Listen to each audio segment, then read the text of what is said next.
Light a campfire, and everyone's a storyteller. Join us for some thought-provoking and beyond fireside chats. Welcome to Leave Our World a Better Place. My name is Kasha, and today I'll be joined by travel specialist Melanie Dannhauser. Melanie will be chatting to us about traveling to Africa with your family, and will be sharing her top tips and advice for how to plan a successful trip. She'll also tell some stories about traveling with her own family and some of her favorite clients. Hi, Melanie. Thank you so much for joining us today. Thank you so much. I'm happy to be here. Today, I'd like to chat a little bit about family travel in Africa in particular. But before we go into the topic, could you just give us a little bit of background on yourself? I know you work as a travel specialist. Can you tell us how you came into that and how long you've been working in the travel industry? Yes, of course. So I've been doing what I'm doing probably for 20 plus years. Travel was never something that I aspired to do when I was growing up. I was very fortunate that the travel industry found me. I didn't find them. And it was just by chance that I took up a job at a company where I always joke and say when I started there, I didn't even know where Lake Kariba was. In all the years that I've worked there, I've gained so much experience. I've worked in just about every different department that there was to work in, working with agents, working with direct guests, doing expeditions, doing family travel, honeymoons, weddings. So I've kind of like a jack of all trades for myself. For me, it's not really a job. I absolutely love what I do. And when I'm on holiday or I'm not doing it, I actually miss it, which is quite strange. So it's really the joy of my life. I think it's particularly rewarding to be working in this kind of field and just making people's dreams come true, which is something truly special. Absolutely. And the added bonus is that you obviously get to meet some really fantastic people who, in the end, actually become your friends. You know, they start out as clients or guests and they actually end up being friends, which is very rewarding. And the feedback that you get after they've been on safari and their experiences just makes it all the more worthwhile. Yeah, I can imagine that would be absolutely amazing to receive. Okay, let's chat a little bit about family travel. Family travel is becoming increasingly more popular, and it's all kinds of family travel. It's not just people traveling with their children anymore, but multiple generations traveling together or grandparents traveling with grandchildren. Sometimes even families whose children are friends who travel together. Is this something that you've seen in your own work as a travel specialist? And if it is, how do you approach bookings like this? Are there specific things that you look at? And what are some of the first things that you would consider? Yes, absolutely. Family travel is becoming more and more popular. So it's either, the last family vacation that the family does before the kids all go off to college. It may be the grandparents who would like to show their children and grandchildren the experiences that they've had on all their multiple safaris that they've taken.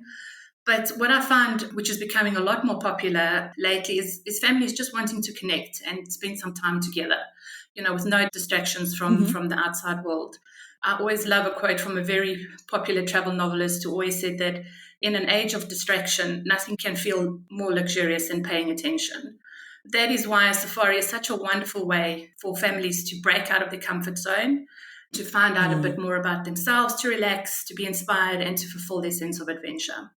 And of course, with so many dynamics in one group of travelers, it is very important to make sure that the safari will be suitable for all the ages traveling.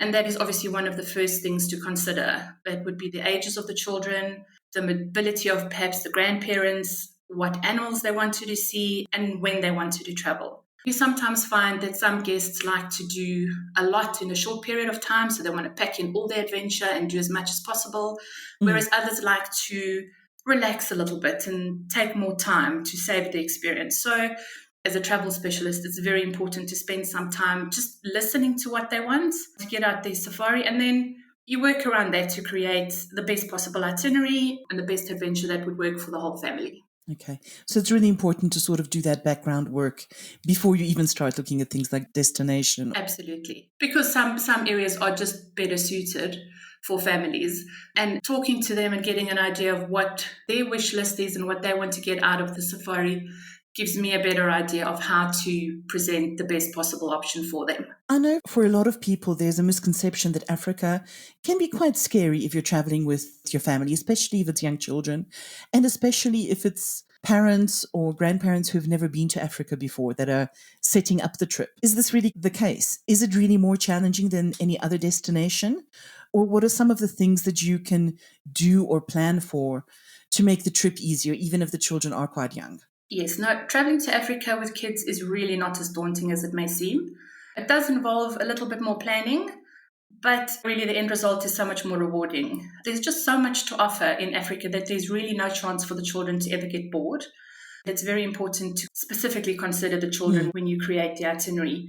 Especially younger children, they don't really like to be confined in vehicles for a long time or have to sit in planes for extended periods. And it's also no fun for parents to have kids that are grumpy. And those are all things that you need to take into consideration to make sure that everybody has a good time and that the travel times in between the areas works out so that it's not too tiring for the children, but yet still exciting for them as well. So you really need to find a really good balance between the experience you offer and the logistics of getting the family there. Earlier on, you mentioned that there are some destinations that are more suitable or easier to manage. Does this kind of tie into that thing of logistics? Is that the main thing that you look at when choosing a destination? What are the factors that you would consider when advising your guests where in Africa to travel? Most of the countries in Africa, I'd say, are pretty much on par in terms of ease of travel with children. But there, of course, are some that are better suited. Yeah. And this is, of course, where the actual age of the children comes in. So, for instance, South Africa would be better suited for families with younger children, just because there's little to no malaria, and there's no need for vaccinations like yellow fever. The reserves are all fenced in, so even though the animals do roam freely within the reserve, the chances of encountering animals in and around the camps and the lodges during the day is far less. And also the travel times between the destinations in South Africa is very manageable. And it's also a very self-drive friendly country. So if the family prefers to drive themselves, between the destinations, it's very easy to do that. On the other hand, Botswana, I'd say, would probably be more suited to older children, teenagers. Yeah, of course, there's no fences around the parks, so the animals do migrate freely after food and water. In terms of a security issue, there is a chance that there might be an elephant or a lion or something in and around the camp, which is not always great when there's smaller toddlers running around. Botswana is also fantastic in terms of so many varied experiences for teenagers. There's the Kalahari meerkats. There's an opportunity to do quad biking, guided walks with bushmen, and then, of course, the Makoro activities in the Delta, which is why most people do include this in a safari. And then also Victoria Falls is not very far away, so there's a lot of adrenaline-packed type adventures there that they can do, like bungee jumping, skydiving, helicopter flips. So there's really a lot to do to keep teenagers busy and entertained in a country like Botswana. And then, of course, places like Kenya and Tanzania is, of course, the ultimate safari destination. You've got places like the Masai Mara and Amboseli. The driving times are not that great. We've got the Great Migration, which plays out every year. And for me personally, the Maasai are some of the best bush teachers who can teach children so much about tracking animals, how to read landscapes around them. And then, of course, the added bonus of a destination like East Africa is that the white sandy beaches are not far away. And there's nothing better than lying on a beach, washing off the safari dust and enjoying a beautiful African sunset. So there really is such a varied experience in the different countries that we offer. I've obviously just mentioned a few, but based on their preference, the ages of the children, Africa basically caters for everybody. Absolutely. And I think the variety of experiences is very important to note. And it's also part of why it is actually so important to rely on a travel specialist. I'm sure you have this all the time where somebody approaches you and they've got this idea in their head of what they want to do with the family, but you have to very gently explain that actually that's maybe not so suitable, or there's a better plan or a better destination that you can recommend. Yes, that is so true. You wouldn't want a family with small kids wanting to book a gorilla trek in Uganda or Rwanda, because that is just not suitable for smaller children. So it is very important to speak to a travel specialist who's traveled there and been there and experienced it firsthand, who can give you the right information. Absolutely. Obviously, the majority of travelers in Africa are looking for some kind of a safari experience somewhere during their trip, although there is so much more to traveling to Africa. Is a safari possible with children? What are the things that you need to think about? For example, from what age are children permitted to go on game drives?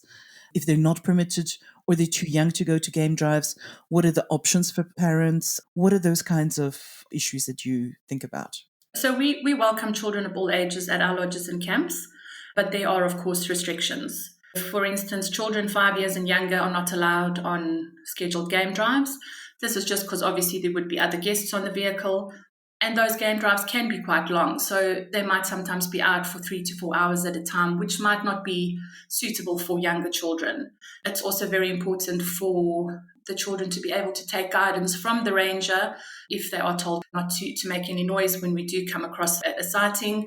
That's also very important to take into consideration. So most people who do travel to Africa with their families have got very well-traveled children. We kind of leave it up to the lodge manager's discretion. They'll obviously meet the kids, spend some time with them, and then based on their interaction with them, they will then say whether the kids can go on the normal game drives.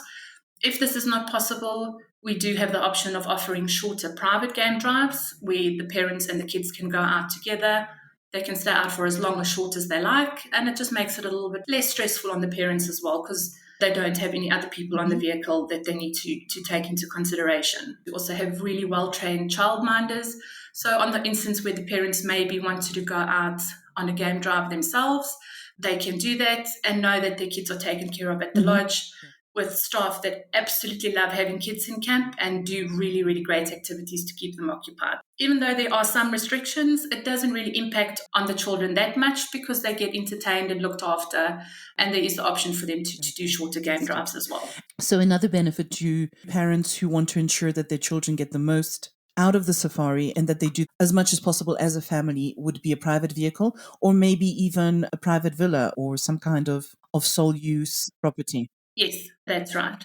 We do have that option at some of our lodges where you have a sole use villa, which is fantastic for children because it's just your family staying at the lodge. You have the ranger and the vehicle all to yourself, and your timings are not set then. So you can basically tailor your times around what works for you. You might not want to get up early to do a 5:30 game drive. You could do it a little bit later on in the day. So there's really so much flexibility in that way. There's beautiful swimming pools for the kids to play in and swim during the day. Private villa is obviously the best option, specifically with smaller kids. Fantastic. A lot of safari lodges, and especially all of and beyond lodges, have got programs that are designed specifically for children. And I know that the guides are absolutely wonderful at taking care of the kids and making sure they have plenty to do and they're really involved. Can you describe some of the activities that kids might be able to do with the guides at the lodges? Our program that we have is called the Wild Child Program. This is very different to a general kids club that you'd get at a resort where the parents come, the children go to the kids clubs and the parents do their own thing. The Wild Child Program is designed specifically for children who visit our lodges. Each lodge has their own activities that they offer, such as trekking, fishing, making traditional bows and arrows, beading, painting, baking. There's a whole array of activities that they do with the children. My favorite is the nighttime story. So every night when the children go to bed, there's a little storybook on the pillow, how the zebra got its stripes, stories about giraffes, elephants, just a nice little local story about the local culture, the local animals that they can read before they go to bed. There's also an assignment for them for the following day, which is laid out on their pillows before they go to bed. And each lodge will also offer a different experience that will tie in with the lodge environment and the local heritage around. It's much more than a traditional kids club. And also at the end of the stay, all the kids have fallen in love with the people, the animals, and the landscapes of Africa. They get a little certificate to say that they now are a certified wild child of and beyond. And they get to take all their little arts and crafts that they made at the lodges home with them to go and show the family when they get back home. So it really is a program where the children are made to feel that they're part of something. The parents can join in, and our guides really have an amazing way of interacting with children, talking to them, and making sure that they also have a fantastic time on all the safaris. Having done it myself, I'm blown away by just the way that the rangers can interact with the children, get the most out of them, and just get them to have the best time of their lives. That's really amazing. And it's really fantastic the way that the kids get involved. It's really special to see. And it's all about making fantastic memories. And I think these make some of the best memories for the children. Absolutely. Now, what about some of Africa's cities? I mean, a lot of the time people go through the cities, whether to access the safari areas or actually, Africa's cities do have a lot to offer for visitors. What are some of the city experiences or activities that you would recommend for children? So most travelers do try and avoid the big cities. They want to get to the safari parks as quickly as possible. And I generally try and encourage them to maybe take a day or two just to get over the long flight. And we've got some great cities that offer some phenomenal experiences. Top of the list, obviously, is Cape Town. There's just so much to see and do in Cape Town, from visiting the penguins on Boulders Beach, Cape Point. They've got amazing family wine farm tours, which has got nothing to do with wine and all to do with being on a wine farm, doing olive pairing, chocolate tasting, which is really, really exciting for the whole family. There's Table Mountain, going up in the cable cars. Cape Town just has so much to offer. It really, really is an amazing city, beautiful landscape, and it's definitely worth a visit to spend a night or two there before starting the safari. In East Africa, Nairobi is just as fantastic. I don't think there is an experience better than having breakfast and having a giraffe popping their head through the dining room to come and get some food from you. Children absolutely adore that experience.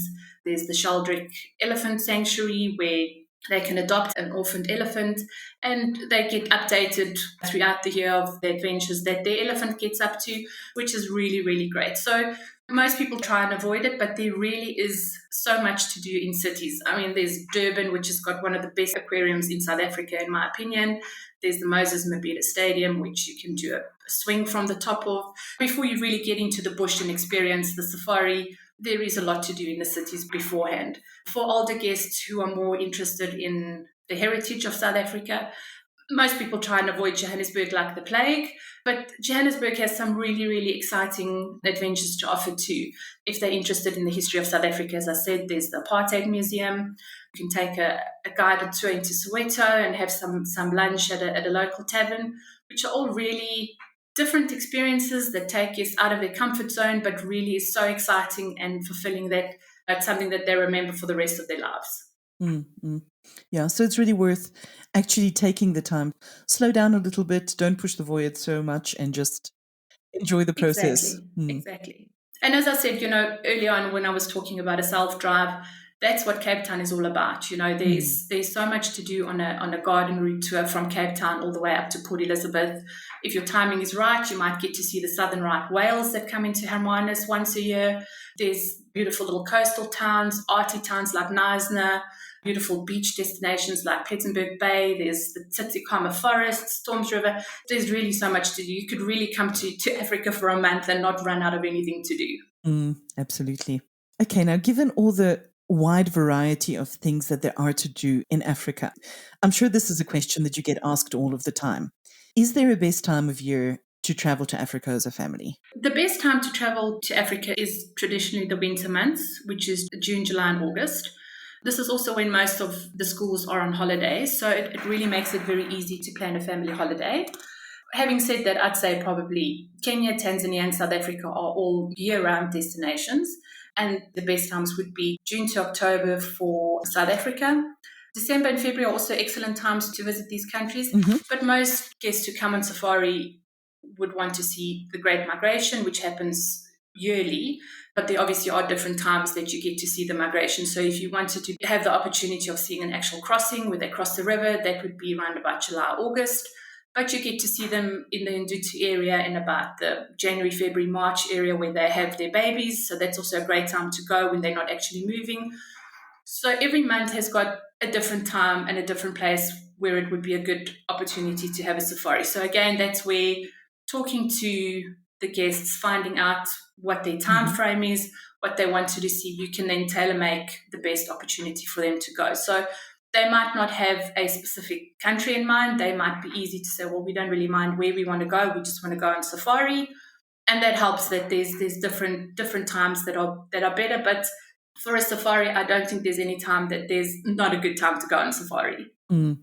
Absolutely. But it's all about expectations and tailoring the expectations to the right place. Absolutely. Now, If you could give out some tips that you wish everybody knew about traveling to Africa with their children, what would they be? Things like packing tips, health requirements, anything that you really wish everybody could know about family travel in Africa? There really isn't anything special to pack for kids on safari unless they have special needs or restrictions or personal preferences. On a safari, you pack the usual stuff: comfortable closed shoes, sunscreen, light jacket, binoculars, that kind of thing. So it really is no different to any other destination that you go to, just as long as you obviously have everything that you need.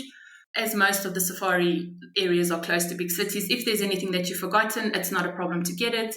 We have some really great safari shops at all our lodges that also has a lot of supplies for parents who might have forgotten something. It's like any other family vacation that you're going to go on. There's nothing really special that you need to pack. It's just pack what you need and come for a great adventure. And we'll take care of everything else. So I think what you're trying to say is that it's really not as scary as it might sound, and there's not that much that you need to plan as long as you have somebody who knows what they're doing preparing your travel for you. Exactly. If there's obviously special needs that you have or special medication or that kind of thing, that I definitely suggest that you make sure that you have enough of that when you come, just because that might not be readily available. There's nothing else that you cannot find on safari or in a great city if you've forgotten something. So it's not such a daunting task for sure. There are a lot of people who believe that traveling with children is absolutely the best way possible to expand their minds, to get them thinking about being socially or environmentally conscious and thinking about responsible travel or about sustainability and those issues. I know you've got a fantastic example of one of your guests who introduced their children to travel at a young age and ended up really changing the way that their children saw the world. Would you mind sharing that with us, please? Oh yes, of course. It's one of my favorite stories to tell. It's a girl called Sophie Rue who traveled with her parents. They started their very first safari with me when she was 4 years old. They went to Pinda. That was their first safari experience with And Beyond. And Sophie is now 16 years old. And what this young lady has accomplished in her life is just absolutely breathtaking. I think she's achieved more in her young life than most adults have in their whole life. So just to give you a little bit of background on her, at the age of 5, she got donations together to start a computer lab for a children's home in Cape Town. She also raised money to build 3 water wells in remote villages in Malawi. And while we were all locked up in our houses during the pandemic, she flew out to Cape Town to install a machine that can make sanitary towels for disadvantaged girls in Khayelitsha. They literally flew in, I think, 3 days before the lockdown. She was just so determined to have this machine installed that nothing could stop her from coming to South Africa. Even the threat of being caught during the whole lockdown and the pandemic, they came, they installed it, and they literally left South Africa within hours of lockdown. And I think probably her most amazing thing that she's done so far is that she's just built an off-the-grid learning lab, which is basically a shipping container that they've converted into a computer lab where they'll have 10 computer stations that completely works off solar panels. So she has raised over $70,000 for this. And the container is actually at this moment on its way to Malawi. I think it'll probably be installed there around about July for these kids at the school to have their own computer lab. Because she said, the one thing that keeps her awake at night is knowing that there are children out there who don't have the opportunity of an education like she has. And that literally keeps her awake at night. And this is why she has started this initiative. She's called it the Bloom Box. And they're hoping that if this box is successful, that it's something that they can roll out to all the rural schools, just to give all of those kids the opportunity as well to have the internet and to be able to learn and do things that most youngsters take for granted. And that's why a family safari is so great, because it shows the children not everything is sunshine and roses, that there are other people that have really great obstacles to overcome in order for them to learn and to be educated. And I think this is what has motivated Sophie to do what she does. Most 16-year-old girls, are more interested in makeup and doing their hair, and she's more interested in saving the world, which is just warms a person's heart. I absolutely love this family. I love her. They travel with us probably once a year, sometimes twice a year, and they are just phenomenal people. I think if there were more people in the world like her, we would have a very bright future for everybody on this globe.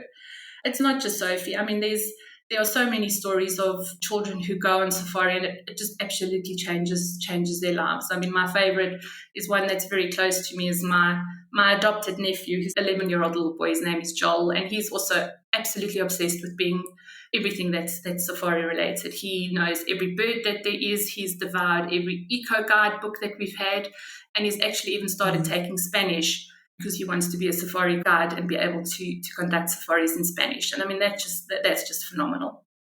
That's really remarkable. They're both really, really amazing stories. I can tell from your voice that Sophie and her family are definitely one of those cases where guests have become friends and that you're really, really proud of her. Absolutely. You know, Larissa and her husband are very close to us. They know all our children. I know their story. They're just a remarkable family, and they just really are amazing people. And that's what makes this job so rewarding, is that you get the opportunity to meet those kind of amazing people. And it changes my life as well on a daily basis. Mm-hmm. It's a really fantastic feeling to be able to contribute in that way. Melanie, for people who are particularly interested in that kind of exposing their children to those kinds of experiences, is there anything specific that you'd recommend that they add onto their trip or onto their safari in terms of experiences, volunteer programs, things that they can do to show their kids as much as possible of the surrounding environment and all the different things that play into it? At all our lodges and our camps, we do offer the opportunity for guests to visit the communities in and around where we have got lodges. Our Africa Foundation is very involved in helping these communities, building schools, building clinics. And if guests want to do that, we can take them around to visit these guests with teenagers. They really enjoy coming and bringing soccer balls and having a game of soccer with some of the local children. And it's just ways of interacting with people that they don't really see at the lodges, but that all contribute towards the success of the lodge. Our lodge staff are all from the surrounding areas. They all love to tell stories of their villages, their local experiences. So that would probably be a start to see if there is a flame to ignite, to take families around to these areas to see. And then, of course, if they wanted to come back and do some volunteer programs in the future, there's quite a lot who want to dedicate their gap year to doing something meaningful, coming out and doing a volunteer program, building schools, building clinics. Those are all things that we can definitely help with, just to help them if they do want to come back and spend some more time in the community. It's definitely possible. But it generally starts with just the trip to the community, visiting a school, a primary school, a nursery school, and it just makes such a world of difference. Yeah. It really just shows a glimpse of a different world. It's a great way to learn about other cultures, and also to step out of your own comfort zone, and just to see. Most people are so moved by what they see, it's second nature to want to help. And of course, there are those who can't come back and do the work at the lodges or at the communities. And there's so many different programs and initiatives for them to get involved with, where they can also feel like they're making a contribution. Yeah. Fantastic. There are a lot of things to choose from. Absolutely. Travel with a purpose. Yeah, that's it. Now, just to end off with, I'd like to ask you about some of your own personal experiences traveling with your kids. At what age did you start taking them on safari? And can you maybe share one of your favorite experiences traveling as a family? Sure. So, for me, I've obviously been privileged to go on quite a few safaris, to experience quite a lot of what And Beyond has to offer. For me, there's nothing like seeing a safari through the eyes of your own children or through your friends or other guests, because for somebody who experiences it the first time, it's the most amazing thing to see, just to see their excitement, the wonder in their eyes. It's actually even better than seeing the actual animal, is just seeing their reaction. And that was true in my own experience as well. I took my children on their first safari when they were quite young. They were, I think, about 8, 7, and 6. We also went to Pinda, and our very first safari, on the very first day, we came across a cheetah kill, which was absolutely amazing. And it was one of the best experiences that my children ever had. They are now 20 something, and they've been on quite a few experiences and safaris after that. But when we get together and we talk about our adventures, they always go back to that very first time, that very first safari that they had. That sticks in their minds and it stays with them forever. And it's one of the best memories that we had as a family. So In terms of family safaris, it's really, really nice to have a romantic honeymoon or to have a nice safari, just yourself and your husband. But there's just something about doing it with the whole family that just brings everybody together and just is a closeness that you have there that you don't really get anywhere else. So it really is worth it. It warms your heart. And for me, the one thing that I want to do now after, the pandemic and the lockdown, there's nothing more that I want to do than have a safari with my children again and have them all together. So that's something that I'm looking forward to. And it's one of the best experiences that there is. Absolutely. I completely agree with you. And there's so many experiences that you end up talking about over and over again whenever you meet up. It really is an amazing thing to do for yourself and for your family. That it is. It's a life-changing experience. It definitely is. It might sound cliche when people talk about going on safari and it changes your life, but it really does. Once you've been on the safari, you totally agree with that sentiment. Mel, thank you so much. I think you've given us a lot of very, very useful information. And I think that anybody who listens to you will be reassured about traveling to Africa with their kids, no matter their ages. That's fantastic. I'm only happy to have helped, and it's been wonderful chatting to you as well. Thank you for listening to Leave Our World a Better Place. Don't forget to subscribe to make sure that you never miss an episode. If you'd like to find out more about And Beyond, please log on to our website at andbeyond.com.